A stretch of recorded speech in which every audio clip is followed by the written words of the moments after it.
Hello friends, कैसे हो सब लोग। आई होप सब लोग अच्छे होंगे, बेहतर होंगे और स्वस्थ होंगे। स्वागत है आपका affairs cloud learn to lead पे। मैं हूं आशु और आज हम डिस्कस करेंगे 1 और 2 अगस्त 2021 के बहुत ही इंपॉर्टेंट करंट अफेयर्स। दो इमेजेस आप यहां पे देख रहे हो, लेकिन हम बहुत ही इंपॉर्टेंट करंट अफेयर्स को डिस्कस करने वाले हैं, तो वीडियो को बिल्कुल लास्ट तक देखना है। लेकिन आप हमारी एप्लीकेशन को डाउनलोड कर सकते हो, करियर्स क्लाउड को, लिंक जो है वो डिस्क्रिप्शन बॉक्स में दिया हुआ है। उसके बाद आप अपनी ईमेल आईडी के थ्रू लॉगिन करें। लॉगिन करने के बाद क्रैक करंट अफेयर्स के ऊपर क्लिक करके आप 1 साल या फिर 2 साल की सब्सक्रिप्शन बाय कर सकते हैं, जिसका प्राइस बहुत कम है। लेकिन हम 90 से 95% तक वो करंट अफेयर कवर कर रहे हैं जो आपके एग्जाम में आपको मिलेगा। मतलब यही खास बात है अफेयर्स क्लाउड की। लेकिन ये करंट अफेयर किस तरह से कवर करेंगे? डेली करंट अफेयर आपको मिलेगा, 3 सेक्शंस मिलेंगे, डिटेल करंट अफेयर मिलेगा क्वेश्चन एंड आंसर फॉर्मेट में, और एक होगा क्विज जो कि आप हमारी एप्लीकेशन के ऊपर डेली अटेम्प्ट कर सकते हो। वीकली करंट अफेयर भी होगा, 3 तरह के सेक्शंस होंगे, detail, question and answer format, और एक होगा क्विज जो कि हर हफ्ते आप हमारी एप्लीकेशन के ऊपर अटेम्प्ट करोगे। मोस्ट इंपॉर्टेंट सेक्शन है दोस्तों मंथली, जिसमें आपको 4 तरह की पीडीएफ्स मिलेंगी। Detail current affair, question and answer format में भी करंट अफेयर्स मिलेंगे, बेस्ट 100 करंट अफेयर वो भी क्वेश्चन एंड आंसर फॉर्मेट में, और पॉकेट पीडीएफ, मतलब 2 या 3 लाइन में आपको करंट अफेयर्स मिलेंगे, जिससे आप जल्दी जल्दी में करंट अफेयर्स को रिवाइज कर सकते हो। और दोस्तों, आपको टॉपिक वाइज करंट अफेयर भी प्रोवाइड किए जाएंगे। 20 ऐसे टॉपिक्स को लेके आ रहे हैं जो बहुत ही इंपॉर्टेंट है हर एग्जाम के लिए। मतलब एक टॉपिक से रिलेटेड जितनी भी न्यूज़ होंगी वो आपको एक ही पीडीएफ के अंदर मिल जाएगी। तो जिस भी टॉपिक को रिवाइज करना चाहते हैं, इन पीडीएफ्स का यूज कर सकते हैं। अगर आप बैंकिंग एग्जाम की तैयारी कर रहे हैं तो हम आपको 3 तरह की चीजें प्रोवाइड करेंगे, डिटेल और क्वेश्चन एंड आंसर फॉर्मेट में करंट अफेयर बैंकिंग और इकोनॉमी का, और एक होगा क्विज जो कि आप हर महीने हमारी एप्लीकेशन के ऊपर अटेम्प्ट करोगे। और गाइस, अगर आप जितना भी पास्ट करंट अफेयर है 2021 का, अगर आप एक ही पीडीएफ से रिवाइज करना चाहते हो तो आप एग्जाम पीडीएफ का यूज कर सकते हो। आपको डिटेल में बजट और इकोनॉमिक सर्वे भी मिलेगा, लेकिन एक्सपेक्टेड क्वेश्चन एंड आंसर भी बताए जाएंगे जो बजट और इकोनॉमिक सर्वे से आपसे पूछे जा सकते हैं। अगर आप अपने स्टेट एग्जाम की तैयारी कर रहे हो, किसी भी स्टेट की कर रहे हो, तो आप स्टेट करंट अफेयर का यूज करोगे, क्योंकि हम हर स्टेट और यूनियन टेरिटरी को कवर कर रहे हैं। तो ये सारी चीजें आपको कोई अलग अलग बाय नहीं करनी पड़ेंगी, आपको सिर्फ एक ही सब्सक्रिप्शन के अंदर मिल जाएगा। आपने हमारी एप्लीकेशन को डाउनलोड करना है, उसके बाद लॉगिन करना है, क्रैक करंट अफेयर्स के ऊपर क्लिक करके 1 साल या 2 साल की सब्सक्रिप्शन ले लें। 90 से 95% करंट अफेयर्स कवर होंगे, ये हमारा वादा है। और 1 साल या 2 साल की सब्सक्रिप्शन बाय कर सकते हैं, और 10% आपको एक्स्ट्रा डिस्काउंट भी मिलेगा अगर आप इस कोड का यूज करेंगे ASH10। और गाइस, आप इस ईमेल आईडी पे और इस नंबर पे हमें कांटेक्ट कर सकते हैं अगर आपकी कोई भी क्वेरी है। तो स्टार्ट करते हैं 1 और 2 अगस्त 2021 के करंट अफेयर। लेकिन सबसे पहले आपने वीडियो को लाइक करना है, शेयर करना है मैक्सिमम टू मैक्सिमम, चैनल को सब्सक्राइब कर लेना है और टेलीग्राम ग्रुप को भी ज्वाइन कर लेना है। डिस्क्रिप्शन बॉक्स में इसका लिंक गिवन है। तो स्टार्ट करते हैं पहले क्वेश्चन के साथ, जो कि एक स्टेट अफेयर है, लेकिन मोस्ट इंपॉर्टेंट क्वेश्चन में कवर कर रहे हैं। कौन सी स्टेट ऐसी है जो इंडिया की पहली स्टेट है जिसने 1% हॉरिजॉन्टल रिजर्वेशन दे दी है, किसको? ट्रांसजेंडर्स को। और ये गवर्नमेंट सर्विसेज के अंदर दी जाएगी। मतलब एक 2-3 पॉइंट इसमें आपने याद रखने हैं। पहली इंडियन स्टेट ट्रांसजेंडर को रिजर्वेशन दे रही है, कितने परसेंट दे रही है? 1%। और स्टेट कौन सी है? कर्नाटका। तो आंसर क्या होगा? सी होगा। तो आप देख सकते हो यहाँ पे कर्नाटका जो है ऐसी पहली स्टेट बन चुकी है जो 1% रिजर्वेशन देगी ट्रांसजेंडर्स को गवर्नमेंट सर्विस के अंदर। और ये 1% रिजर्वेशन स्पेसिफाई कर दिया जाएगा कि जो भी जर्नल हैं, चाहे वो रिजर्व कैटेगरी के हैं, उनको थर्ड जेंडर के अंदर जो वो कंसीडर किया जाएगा, जो कि आप कह सकते हो ट्रांसजेंडर होगा। और इसमें कोई भी तरह की डिस्क्रिमिनेशन नहीं की जाएगी ट्रांसजेंडर्स के साथ पूरे सिलेक्शन प्रोसेस के अंदर। मतलब उनकी डिस्क्रिमिनेशन ही ना हो सके, इसलिए रिजर्वेशन जो है वो प्रोवाइड की गई है। और अगर ट्रांसजेंडर कैंडिडेट्स अवेलेबल नहीं है, तो जो आप कह सकते हो कि ये जॉब जो है वो मेल या फीमेल किसी और कैटेगरी को जो है वो दी जा सकती है। लेकिन आपने कर्नाटका के बारे में खास तौर से याद रखना है, और इस क्वेश्चन को बहुत तरीके से याद रखना है। चीफ मिनिस्टर रिसेंटली कर्नाटका के कौन बनाए गए हैं? वो बनाए गए हैं दोस्तों बसवराज। तो याद रखना है बसवराज बोमई, पूरा नाम लिख देता हूं ताकि याद रहे। और दोस्तों, गवर्नर रिसेंटली नए अपॉइंट किए गए थे, ये क्वेश्चन आना है पक्का, थावर चंद गहलोत जी। एसबीआई में आपको ये क्वेश्चन 100% मिलेगा। और यहाँ पे नेशनल पार्क्स बहुत इंपॉर्टेंट, काली टाइगर रिजर्व मिल जाएगा, बानेरगट्टा मिल जाएगा आपको, बांदीपुर नेशनल पार्क आपको यहाँ पे मिल जाएगा, दांधेली टाइगर रिजर्व मिल जाएगा दोस्तों। यहीं पे आपको मिलेगा कुद्रेमुख, बहुत ही इंपॉर्टेंट है कुद्रेमुख, और एक मिल जाएगा नगर होल। तो ये सारे के सारे आपको कर्नाटका में मिलेंगे। तो एक ही क्वेश्चन था मोस्ट इंपॉर्टेंट सेक्शन में। तो वेरी इंपॉर्टेंट क्वेश्चंस की तरफ बढ़ते हैं। वीडियो को लाइक, शेयर और चैनल को सब्सक्राइब जरूर करना है, और टेलीग्राम ग्रुप को डिस्क्रिप्शन बॉक्स से ज्वाइन कर लें। तो कोई पहला क्वेश्चन है, इसमें स्पेस एजेंसी का नाम बताना है जिसने एक सैटेलाइट को लॉन्च किया है, और उस सैटेलाइट का नाम है यूटेल सैटेलाइट या ईयूटेल सैटेलाइट भी कह सकते हो, और उसका पूरा नाम है ईयूटेल क्वांटम या यूटेल क्वांटम। ये वर्ल्ड का ऐसा पहला कमर्शियल रीप्रोग्रामेबल साइट है, सैटेलाइट है, जो स्पेस के अंदर भेजा जाएगा। मतलब आप इसको लॉन्च करने के बाद भी दोबारा से जो है वो प्रोग्राम कर सकते हो, ऐसे नहीं कि जो आपने फीड करके भेजा उसी के अकॉर्डिंग काम करेगा, इसको दोबारा से रीप्रोग्राम किया जा सकता है। यही इसकी खासियत है। और ये स्पेस एजेंसी हमारे पास कौन सी है? European space agency. याद रखना है सैटेलाइट का नाम, जो कि बहुत इंपॉर्टेंट है, यूटेल सैटेलाइट क्वांटम। और आप इसको ईयू से भी याद रख सकते हो, यूरोपियन यूनियन मतलब यूरोपियन स्पेस एजेंसी, किसी भी तरह से याद कर सकते हो। और इसको फ्रेंच ग्यूनिया से जो है वो भेजा जाएगा, और रॉकेट के थ्रू भेजा जाएगा, जिसका नाम होगा एरियन 5। ये भी आप थोड़ा सा मतलब पढ़ सकते हो। और ये फुली फ्लेक्सिबल सॉफ्टवेयर है, जो कि सैटेलाइट को पूरी तरह से डिफाइन करता है, और साथ ही साथ ये रीप्रोग्रामेबल है, रियल टाइम में आप इसको रीप्रोग्राम कर सकते हो जिस काम के लिए भी आपको वो सैटेलाइट चाहिए। और ये रीप्रोग्रामेबल सैटेलाइट जो है वो किसी भी पर्पस के लिए यूज किया जा सकता है, लॉन्च करने के बाद भी इसको प्रोग्राम किया जा सकता है। और ये यूरोपियन स्पेस एजेंसी की तरफ से डेवलप किया गया है। और दोस्तों याद रख सकते हो, इसका जो लाइफ स्पैन है वो कितने टाइम पीरियड का है? 15 साल का है। तो एरिया जो है वो कवर करेगा कौन सा? वो कवर करेगा हमारे पास वेस्टर्न अफ्रीका से लेके एशिया तक का एरिया जो है वो कवर किया जाएगा। तो ये चीज़ें आपने याद रखनी है, जितनी भी मैंने आपको बताई हैं बहुत ही इंपॉर्टेंट हैं। यूरोपियन स्पेस एजेंसी के बारे में याद रखें। और बाकी आपको पता ही है कि नासा जो है वो यूनाइटेड स्टेट्स ऑफ अमेरिका की, इसरो इंडिया की, एजाक्सा जो है वो किसकी है? जापान की है।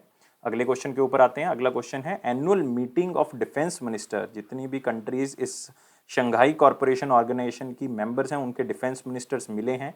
ये कौन सी कंट्री के अंदर मिले हैं? मतलब आपने सिर्फ बताना है कि प्रेसिडेंटशिप 2021 की शंघाई कॉरपोरेशन ऑर्गेनाइजेशन की किसके पास है। तो बहुत ही सिंपल है, तजिकिस्तान के साथ है 2021 की प्रेसिडेंटशिप, और उज्बेकिस्तान के पास है 2022 की। तो ये याद रखना है, मतलब 2022 की मीटिंग जो है वो कहाँ पे होगी? उज्बेकिस्तान के अंदर होगी। तो आप यहाँ पे देख सकते हो, जो हमारे डिफेंस मिनिस्टर हैं, रक्षा मंत्री जी हैं राजनाथ सिंह जी, वो तजिकिस्तान गए, मतलब फिजिकल मीटिंग हुई है ये, और डिफेंस मिनिस्टर्स के बीच में हुई है। और 2021 की प्रेसिडेंटशिप मैं बता चुका हूँ तजिकिस्तान के पास है। इन्होंने बताया है कि हम वहाँ पे इंटरनेशनल और डोमेस्टिक सिक्योरिटी के बारे में बात करें, क्योंकि डिफेंस मिनिस्ट्रीज की बात हुई है, और अफगानिस्तान में पीस को किस तरह से रिस्टोर किया जा सकता है उसके बारे में भी बात हुई है। और इन्होंने एक एक्सरसाइज की घोषणा की है दोस्तों, इसको मार्क कर लें, नोट कर लें, पीस मिशन 2021। ये एक joint counter terrorist command and staff training exercise है। सिर्फ आपने पीस मिशन 2021 याद रखना है। ये एससीओ कंट्रीज के बीच में होगी। कब होगी? सितंबर 2021 में। कहां पे होगी? रशिया के अंदर। तो पीस मिशन 2021 एससीओ कंट्रीज के बीच में सितंबर में होनी है, रशिया के अंदर होनी है। ये चीज को याद कर लें।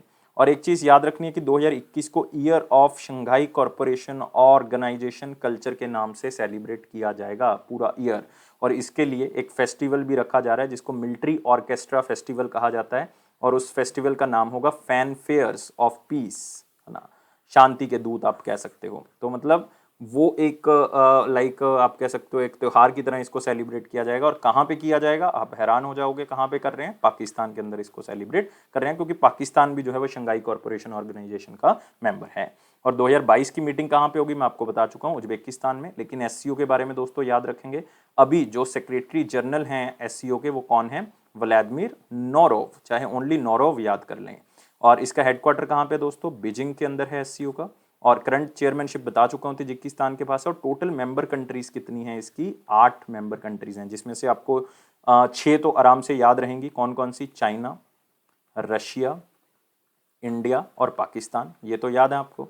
और 2 आपको किस तरह से याद रहेंगी? एक इस बार वाली प्रेसिडेंटशिप मतलब तजिकिस्तान, एक आपको अगली प्रेसिडेंटशिप उज्बेकिस्तान। अब 2 आपने याद रखनी है, कौन सी? एक तो कजाकिस्तान है, एक किर्गिस्तान है। तो ये दोनों के से याद रखोगे। ये चारों कंट्री सेंट्रल एशिया वाली हो जाएंगी, ये आप याद रख सकते हो।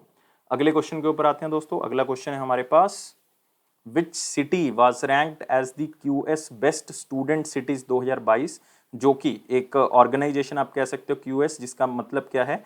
क्वैक्वेरली सीमेंट्स। तो ये यूनाइटेड किंगडम बेस्ड एक ऑर्गेनाइजेशन है। उन्होंने स्टूडेंट्स की असेसिबिलिटी के बेसिस पे जो है वो सिटीज को रैंक किया है, जिसमें आप कह सकते हो स्टूडेंट्स उसको आराम से अफोर्ड कर सकते हैं, क्वालिटी लाइफ की वहाँ पे अच्छी है, आप कह सकते हो स्टैंडर्ड ऑफ यूनिवर्सिटी अच्छा है। तो उसके बेसिस पे इन्होंने इसको आंका है। और ये यूनाइटेड किंगडम बेस्ड एजेंसी है, 1990 में इसको बनाया गया था। और इंडिया की 2 सिटीज को इसके अंदर आंका गया, एक तो बेंगलोर कर्नाटका के अंदर, एक मुंबई महाराष्ट्र। मतलब आंसर क्या होगा हमारे पास? बोथ ए एंड सी होगा।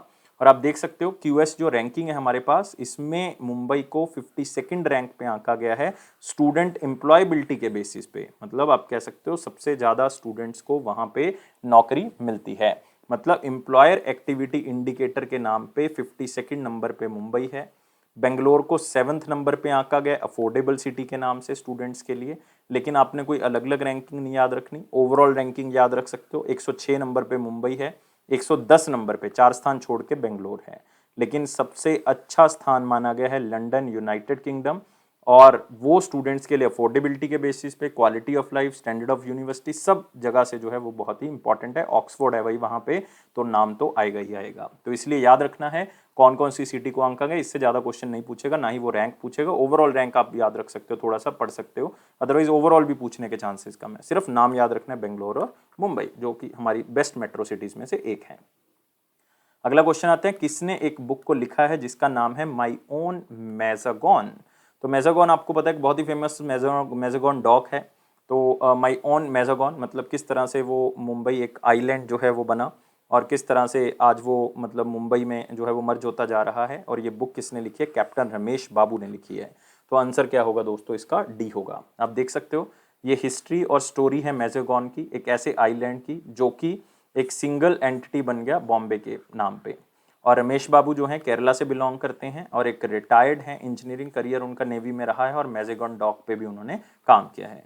उन्होंने और भी बहुत सी बुक्स लिखी हैं, जैसे कि एक उन्होंने बुक लिखी थी after you sir, after you sir, ये स्कूल स्टोरीज के बारे में है। और एक इन्होंने लिखी थी कैलिकट, कैलिकट हेरिटेज ट्रेल्स, तो उसके बेस पे इन्होंने लिखा है, वो भी नेवी के बेस पे है। तो मतलब आप सिर्फ इतना याद रख लें कि बुक का नाम क्या है, माई ऑन मैजेगॉन। आपको पता है कि ये मुंबई के बारे में है, और किसने लिखी है? कैप्टन रमेश बाबू। कैप्टन से याद रख सकते हो।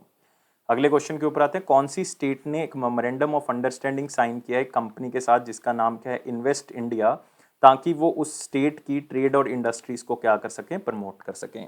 सबसे पहले आपको पता होना चाहिए कि ये जो इन्वेस्ट इंडिया है दोस्तों, ये ministry of commerce and industry के अंदर आती है। Ministry of commerce and industry के अंदर आती है, और इनके साथ ट्रेड किया है ताकि स्टेट के प्रोडक्ट्स को बाहर जो है वो और ज़्यादा प्रमोट कर सके, इन्वेस्टमेंट और प्रमोट कर सके, ताकि इस स्टेट का जो हैंडीक्राफ्ट है वो भी आगे बढ़ सके। और दोस्तों हम बात कर रहे हैं यहाँ पे किसकी? मेघालय की, मतलब नॉर्थ ईस्टर्न स्टेट्स की डेवलपमेंट की यहाँ पे बात हो रही है। तो आप देख सकते हो मेघालय ने यह एमओयू साइन किया इन्वेस्ट इंडिया के साथ, ताकि ट्रेड को और बढ़ाया जा सके। और इन्वेस्ट इंडिया जो है वो सपोर्ट करेगा ताकि किस तरह से उनको वैल्यू चेन के साथ जोड़ा जा सके मेघालय को। और जो सीएम हैं स्पेशली कोनार्ड के संगमा जी, उन्होंने स्पेशली कहा है कि हमने ट्रेड को अपनी नेबरिंग कंट्रीज के साथ प्रमोट करना है, ताकि सड़क के रास्ते से भी जो है वो उनको सामान पहुंचाया जा सके और हमारा ट्रेड और बढ़ सके। चाहे वो शॉर्ट टर्म गोल्स हैं, चाहे वो लॉन्ग टर्म प्लान्स हैं, ये जो आप कह सकते हो कि इन्वेस्ट इंडिया है, यहाँ पे बिजनेस स्किल्स को इंप्रूव करेगा, एंटरप्रेन्योर्स और बढ़ेंगे यहाँ पे, और साथ में स्टार्टअप्स को भी और बढ़ाया जाएगा। लेकिन वन प्रोडक्ट वन डिस्ट्रिक्ट के ऊपर भी फोकस किया जाएगा, ताकि यहाँ के जो लोकल प्रोडक्ट्स हैं, लाइक आप कह सकते हो एक बहुत ही फेमस यहाँ पे हल्दी मिलती है लॉन्गडोंग टर्मरिक, याद रखना है, लक्का डोंग या लॉन्ग डोंग भी कहा जाता है इसको, लक्का डोंग टर्मरिक, मतलब बहुत ही फेमस हल्दी है मेघालय की। एक यहाँ पे एरी सिल्क बहुत फेमस है। मतलब ये जो इंडिजीनियसली प्रोडक्ट हैं जो सिर्फ यहीं पे मिलते हैं, इनको प्रमोट किया जा सके। मशरूम अच्छी क्वालिटी का मिलता है, उनको आगे बढ़ाया जा सके, तो इस तरह का ट्रेड करना चाहते हैं। गवर्नर जो है वो वहाँ के कौन है? सत्यपाल मलिक जी, याद रखोगे। चीफ मिनिस्टर मैं बता चुका हूँ, कोनार्ड संगमा जी हैं। और यहाँ पे आपने नेशनल पार्क दोस्तों मेघालय में याद रखने हैं, आपको मिलेगा बहुत इंपॉर्टेंट नौकरेक नेशनल पार्क। कौन सा? नौकरेक नेशनल पार्क। एक आपको मिलेगा यहाँ पे बाल फक्रम नेशनल पार्क। तो ये दोनों बहुत इंपॉर्टेंट, नौकरेक बहुत इंपॉर्टेंट है क्योंकि एक बायोस्फीयर रिजर्व भी है। अगले क्वेश्चन के ऊपर आते हैं, कौन सी कंपनी ने आर्टिफिशियल इंटेलिजेंस फॉर ऑल जो है वो इनिशिएटिव स्टार्ट किया है सीबीएसई के साथ मिलके? मतलब वो इंडिया के अंदर काफ़ी लोगों को आर्टिफिशियल इंटेलिजेंस का जो बेसिक है उसको सिखाएंगे। और वो कंपनी कौन सी है? इंटेल है। तो आंसर क्या होगा? सी होगा। तो आप देख सकते हो ये बेसिक अंडरस्टैंडिंग आर्टिफिशियल इंटेलिजेंस को सिंपल लैंग्वेज में इंडियन लोगों को बताएंगे, ताकि नई टेक्नोलॉजी के बारे में उनको जागरूक किया जा सके। और इनका टारगेट क्या है कि एक साल के अंदर वो 1 मिलियन लोगों को जो है वो आर्टिफिशियल इंटेलिजेंस का बेसिक सिखाएंगे। और इसमें 4 घंटे का एक मॉड्यूल सेटअप जो है वो किया गया है। उस मॉड्यूल के अंदर क्या होगा आर्टिफिशियल इंटेलिजेंस के अंदर, कि वो मॉड्यूल के अंदर आर्टिफिशियल इंटेलिजेंस अवेयरनेस सिखाई जाएगी, उसमें 1.5 घंटे का ये होगा। और 2.5 घंटे का आर्टिफिशियल इंटेलिजेंस एप्रिसिएशन होगी कि किस तरह से आर्टिफिशियल इंटेलिजेंस को आगे बढ़ा सकते हैं। तो हो गए 4 घंटे, 4 घंटे का मॉड्यूल है। और इसमें खास बात क्या है कि ये ओनली इंग्लिश में अवेलेबल नहीं है, ये 11 वर्नाकुलर लैंग्वेज जो लोकल लैंग्वेजेस हमारी उसमें अवेलेबल है, जैसे कि बंगाली, आप कह सकते हो मराठी, ताकि अलग अलग तरह के लैंग्वेज में बच्चे या लोग जो हैं वो इसको सीख सकें। तो ये मतलब इसकी खासियत है। तो इसमें आपको बेसिक पता लग सकता है कि क्या आर्टिफिशियल इंटेलिजेंस है और बहुत ही सिंपल लैंग्वेज में इसको बताया जाएगा। नेक्स्ट है एक 36th एडिशन हुआ है दोस्तों रिसेंटली कॉर्पेट एक्सरसाइज का। एक्सरसाइज कह सकते हो या पेट्रोलिंग एक्सरसाइज कह सकते हो, इंडिया और कौन सी कंट्री के बीच में। तो मैं आपको बता दूं ये साल में 2 बार होता है इस कंट्री के साथ ये एक्सरसाइज, और ये कंट्री हमारे पास कौन सी है, इंडोनेशिया। तो याद रखना है कॉर्पेट का मतलब है कोऑर्डिनेटेड पेट्रोल, मतलब दोनों कंट्रीज में आपस में नेवीज जो हैं वो अपनी सिक्योरिटी को और बढ़ा सकें, कंट्रीज का संबंध जो है वो अच्छा हो सके। इंडियन ओशन रीजन में बार बार इसी रीजन की बात आती है क्योंकि इसमें चाइना जो है उसकी डोमिनेंस को हमने खत्म करना है, और इंडिया ने या आप कह सकते हो यूएसए है, ऑस्ट्रेलिया है, जापान है, जो क्वाड कंट्रीज है हमारे पास, वो यहाँ पे अपनी डोमिनेंस बढ़ा के ट्रेड को और बढ़ाना चाहती हैं। तो ये एक्सरसाइज हुई है, आप देख सकते हो। और ये कहाँ पे हुई है, ये आपने याद रखना है, इंडियन ओशन रीजन में ये एक्सरसाइज हुई है। तो इसमें क्या होगा, मैरीटाइम सिक्योरिटी तो बढ़ेगी बढ़ेगी, आपस में फ्रेंडशिप भी बढ़ेगी दोनों कंट्रीज में। कौन से एरिया में, इंडो पैसिफिक रीजन के अंदर। और एक इसका आप कह सकते हो कि पूरा जो वर्जन था वो नॉन कॉन्टेक्ट बेसिस पे रखा गया था, ओनली सी लेवल पे ये एक्सरसाइज की गई थी, कोई कॉन्टेक्ट नहीं होगा क्योंकि पैंडेमिक के कारण इसको परहेज किया गया। और दोस्तों अपने याद रखना है सागर मिशन इंडिया ने ऑलरेडी लॉन्च किया हुआ है। सागर मिशन 2015 में लॉन्च किया था। सागर का मतलब क्या था, security and growth for all in the region, मतलब ये इंडियन ओशन रीजन है, उसमें जितनी भी कंट्रीज हैं उसके साथ हम अच्छे से पार्टिसिपेशन कर सकें, तो इसलिए ये सागर मिशन को लॉन्च किया गया था। और कॉर्पेट जो है वो साल में 2 बार होती है, मैंने बताया 2002 से हम इंडिया और इंडोनेशिया के बीच में कर रहे हैं इंटरनेशनल मैरीटाइम बाउंड्री लाइन पे, ताकि दोनों कंट्रीज में संबंध और इंटरनेशनल ट्रेड, कमर्शियल शिपिंग आप कह सकते हो, आसानी से हो सके, और लिजिटिमेट मतलब लीगल तरीके की एक्टिविटीज को हम प्रमोट कर सकें इंडियन ओशन रीजन में। और दोस्तों आपने याद रखना है इंडियन नेवी के बारे में, आपको पता ही होगा जो हमारे चीफ ऑफ नेवल स्टाफ हैं वो एडमिरल करमबीर सिंह हैं, लेकिन आपने इंडोनेशिया के बारे में याद रखना है। प्रेसिडेंट जो हैं वो जोको विडोडो हैं, और यहाँ की करेंसी जो है वो रुपया है, इंडोनेशियन रुपया, और कैपिटल जो है वो जकार्ता है। अगले क्वेश्चन के ऊपर आएंगे। फोक सिंगर फकीर आलमगीर जी का देहांत हो गया है, आपने बताना है कि वो कौन सी कंट्री से बिलोंग करते थे। एक सिंपल क्वेश्चन है, सिर्फ आपको 3 क्वेश्चन इसमें पूछे जा सकते हैं इस क्वेश्चन के अंदर, कि जो ये फोक सिंगर हैं फकीर आलमगीर, इनका प्रोफेशन क्या है, वो आपको फिर बताएगा नहीं कि वो फोक सिंगर हैं, तो आपने बताना होगा सिंगर थे, कौन सी कंट्री से बिलोंग करते हैं, बांग्लादेश से बिलोंग करते थे, तो ये आपने याद रखना है। और इनको बांग्लादेश का सेकंड हाईएस्ट सिविलियन मेडल भी मिला हुआ था, जिसका नाम क्या था, एक्यूशे पदक। और एक्यूशे पदक बांग्लादेश का सेकंड हाईएस्ट सिविलियन मेडल है, जो उनको 1999 में गवर्नमेंट ऑफ बांग्लादेश की तरफ से दिया गया था। बहुत ही फेमस सिंगर, और बहुत ही मतलब इनके गाने जो है वो बांग्लादेश में चलते हैं। तो याद रखना, आपने सिर्फ नाम याद रखें, जगह याद रखें, और प्रोफेशन याद रखें। कौन सी कंट्री ने जो है वो एक रिकॉर्ड ऑफ डिस्कशन साइन किया है आईआईटी हैदराबाद के साथ, ताकि वो फेज 2 फ्रेंडशिप प्रोग्राम का लॉन्च कर सके। तो इसमें कीवर्ड क्या हो गया दोस्तों, फ्रेंडशिप प्रोग्राम। तो याद रखना है फ्रेंडशिप का यहाँ पे मतलब जो है वो क्या है, ये आपको पता होना चाहिए। फ्रेंडशिप का यहाँ पे जो मीनिंग है वो आपको क्लियर होना चाहिए, और एक एक वर्ड को ध्यान से देख सकते हो। एफ का मतलब है फ्यूचर, आर का मतलब है रिसर्चर्स, और आई का मतलब है यहाँ पे, मतलब आप कह सकते हो कि एफ आर आई का यहाँ पे मतलब है future and researchers at IIT Hyderabad, at IIT Hyderabad. E का मतलब है इनहेंस नेटवर्क डेवलपमेंट, और शिप का मतलब है स्कॉलरशिप। तो आपने मतलब इस तरह से आपने इसको याद रखना है। एफ आर आई का मतलब आप याद रखोगे future researchers at IIT Hyderabad. Next इसके बाद ई एन डी का मतलब क्या है, enhance network development, and ship का मतलब है विद स्कॉलरशिप। तो इस तरह से आपने याद रखना है। और ये कौन सी ऑर्गेनाइजेशन है, जापान की एक ऑर्गेनाइजेशन है जिसका नाम क्या है, जिका। जिका का मतलब है जापान इंटरनेशनल कॉर्पोरेशन एजेंसी, जो कि इंडियन गवर्नमेंट के साथ मिलके जो है वो टेक्निकल कॉपरेशन जो है वो प्रोवाइड करेगी, किसको, आईआईटी हैदराबाद को। और ये आज का नहीं है दोस्तों, क्योंकि आप देख रहे हो यहाँ पे फेज 2 की हम बात करें, ये वैसे 2011 में लॉन्च हुआ था friendship mission between Japan and India. 8 साल का इसका टाइम पीरियड था, 2019-20 में इसको खत्म होना था। अब इसको और इसका फेज 2 जो है वो क्या कर दिया, स्टार्ट कर दिया। इसमें क्या होगा कि आप कह सकते हो कि रिसर्च एंड डेवलपमेंट के ऊपर काम होगा, रिसर्चर्स को और प्रोत्साहन दिया जाएगा ताकि मैक्सिमम टू मैक्सिमम रिसर्च जो है वो इंडिया के अंदर हो सके, टेक्निकल कॉपरेशन हो सके दोनों कंट्रीज के बीच में, पब्लिक प्राइवेट पार्टनरशिप हो सके और बेहतर से बेहतर प्रोजेक्ट जो है वो स्टार्ट किए जा सकें, तो जापान अपनी पूरी की पूरी हेल्प IIT हैदराबाद को देगा। तो मतलब इस तरह से जो है वो इसको आगे बढ़ाया जाएगा और ये फेज 2 जो है वो स्टार्ट हो रहा है, इसको याद रखना आपने। और सारे फंड जो है वो कौन प्रोवाइड करेगा? ये ऑर्गेनाइजेशन जो जापान की है वो प्रोवाइड करेगी, जापान इंटरनेशनल कोऑपरेशन एजेंसी। अगले क्वेश्चन के ऊपर आते हैं कि यूनाइटेड स्टेट्स के जो सेक्रेटरी ऑफ स्टेट हैं, जो कि एक सबसे बेहतरीन पोजीशन होती है United states of agency, United states of America के अंदर, और एंटनी ब्लिंकन आपको पता है सेक्रेटरी ऑफ स्टेट हैं, 2 दिन इंडिया के लिए आए थे और ये उनका इंडिया में पहला दौरा था। मतलब ये एक बहुत बड़ी बात थी कि इंडिया में पहला दौरा था। ये आपको पूछा जा सकता है कि सेक्रेटरी ऑफ स्टेट कौन है यूएसए के, तो याद रखना एंटनी ब्लिंकन। और 25 मिलियन USD जो हैं वो कोविड-19 वैक्सीनेशन प्रोग्राम के लिए दिए गए हैं। मतलब ऑलमोस्ट 186 करोड़ रुपीस जो हैं वो यूएसए ने इंडिया को दिए हैं, ताकि जो कोविड-19 वैक्सीन है उसको अच्छे से इम्प्लीमेंट किया जा सके। और ये सारा फंड USAID की तरफ से दिया जाएगा, मतलब यूनाइटेड स्टेट्स की जो एजेंसी है international development, agency of international development, उनकी तरफ से दिया जाएगा। और इंडिया और यूएसए ने किया कि वो मल्टीलेटरल सिक्योरिटी पार्टनरशिप को बढ़ाना चाहते हैं। कौन से एरिया में? एशिया पैसिफिक एरिया में, और मैं पहले ही बता चुका हूँ इंडो पैसिफिक रीजन के अंदर, ताकि चाइना की डोमिनेंस को कम किया जा सके। और कंट्रीज को साथ में शामिल करना चाहते हैं, जैसे क्वाड ग्रुप तो बना ही हुआ है, इंडिया, ऑस्ट्रेलिया, जापान और यूएसए के बीच में, और कंट्रीज को भी शामिल करना चाहते हैं। अगले क्वेश्चन के ऊपर आते हैं। मोस्ट इंपॉर्टेंट और वेरी इंपॉर्टेंट क्वेश्चन कर चुके हैं। इंपॉर्टेंट क्वेश्चंस के ऊपर आते हैं। वीडियो को लाइक, शेयर और चैनल को सब्सक्राइब जरूर करना है। टेलीग्राम ग्रुप को ज्वाइन कर लें, डिस्क्रिप्शन बॉक्स में लिंक दिया हुआ है। क्वेश्चन है कि एक नई टेक्नोलॉजी की लो साउंड वेपन जो है वो लॉन्च किया गया, जिसका नाम है ट्राइका। और ये किसने लॉन्च किया है? दोस्तों यहाँ पे ट्राइका का मतलब है त्रिची, मतलब त्रिचनापल्ली की बात कर रहे हैं। तो अगर मैं यहाँ पे त्रिची की बात कर रहा हूँ, का मतलब क्या है? यहाँ पे का मतलब है कार्बाइन, और ये एक आप कह सकते हो कि लाइट वर्जन है या मिनी वर्जन है किसका?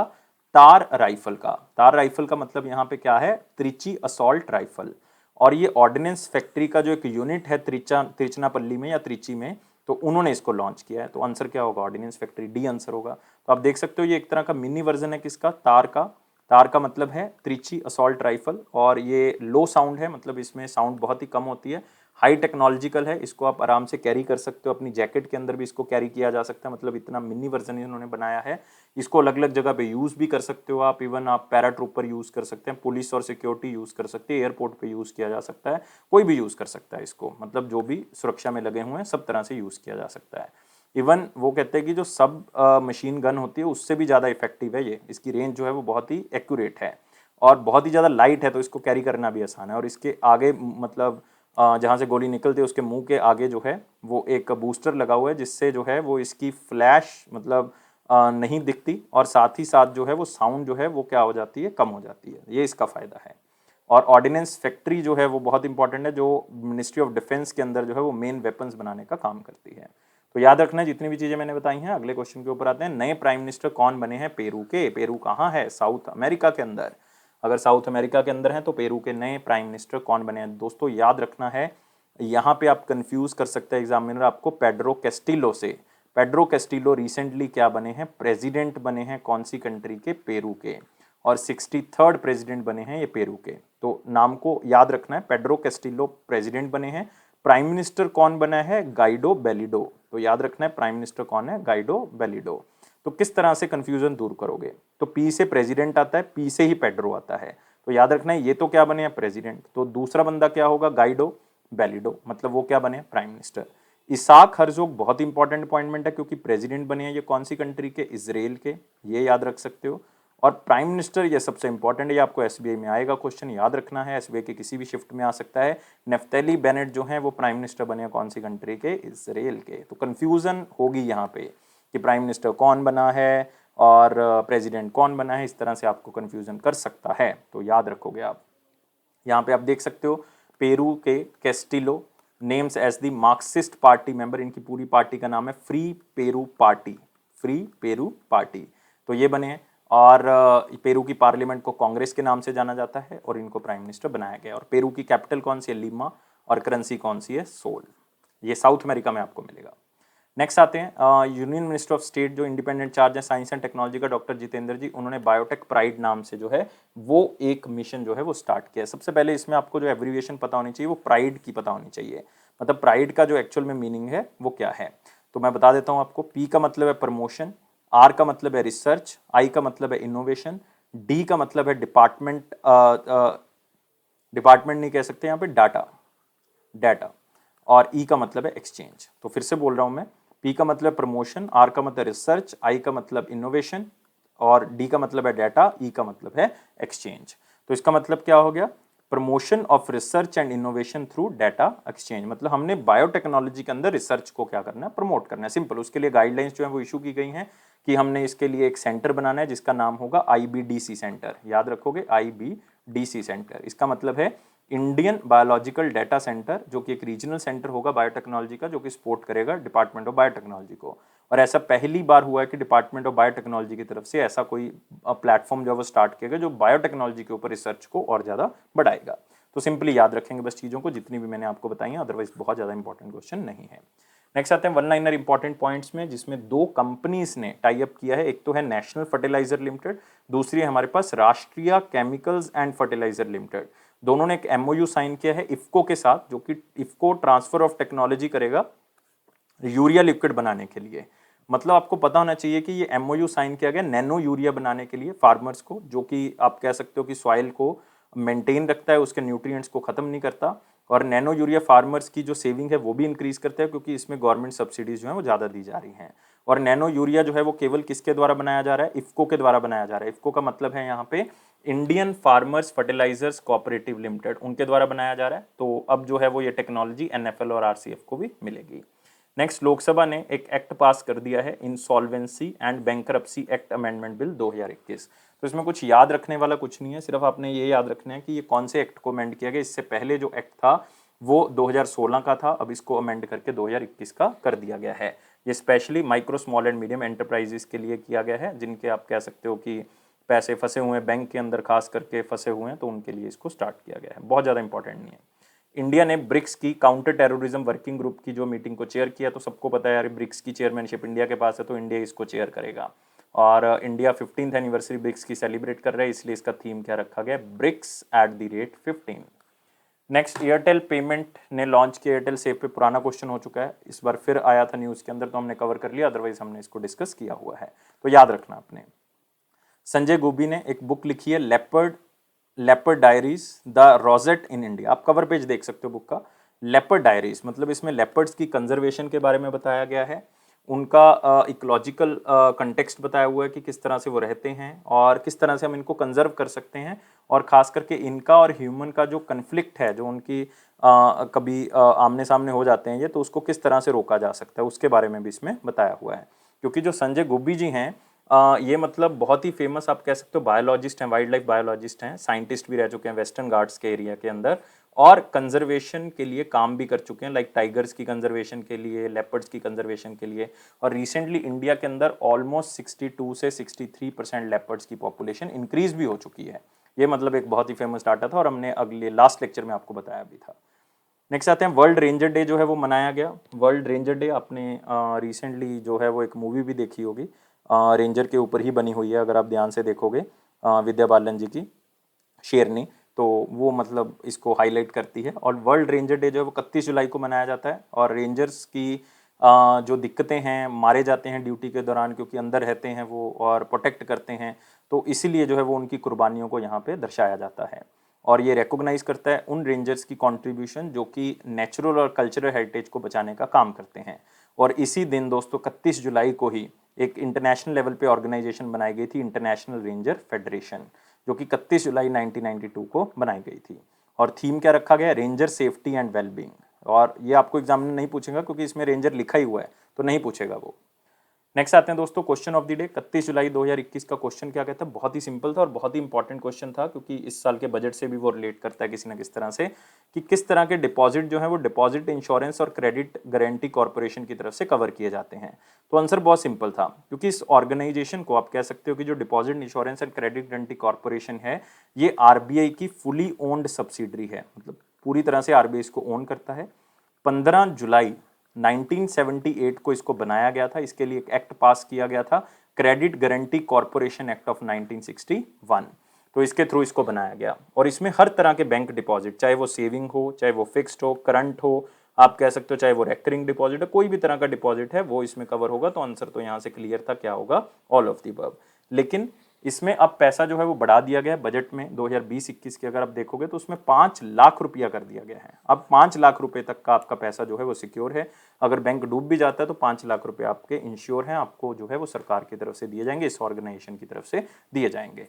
तो ये आपने याद रखना, चाहे वो प्रिंसिपल और इंटरेस्ट दोनों को मिला के, मतलब मैक्सिमम टू मैक्सिमम 5 लाख है। अगले क्वेश्चन के ऊपर आते हैं। क्वेश्चन ऑफ द डे क्या कहता है, इसको सुन लो।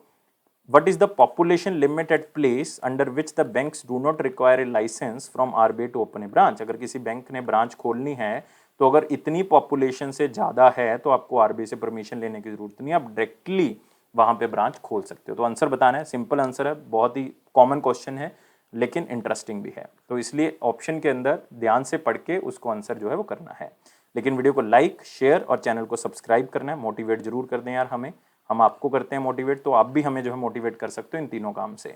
और दोस्तों बेल बटन को प्रेस कर दें, साथ ही साथ टेलीग्राम चैनल को भी ज्वाइन कर लें ऑफिशियल नोटिफिकेशंस के लिए। और अफेयर्स क्लाउड का ये प्रॉमिस है कि आपके कॉन्फिडेंस को जरूर बूस्ट करेगा ये। और ये मेरा पर्सनल प्रॉमिस है कि अगर इसी तरह से आप पीडीएफ से पढ़ोगे, 1 महीना आप पढ़ के देखो, मेरे कहने से 1 महीना आप पीडीएफ से डेली, और मेरे डेली करंट अफेयर्स आप चेक करो, पढ़ो उसको, उसके बाद आप वीकली से रिवाइज करो। 1 महीना इस सिस्टम को फॉलो करके देखो, आप खुद कहोगे आपका जनरल अवेयरनेस सेक्शन बहुत ज़्यादा इंप्रूव हो चुका है। क्योंकि आप पुराने कमेंट्स भी अगर पढ़ोगे बच्चों के, वो भी कहते हैं सर 10 दिन फॉलो करने के बाद ही हमें इंप्रूवमेंट दिख रही है।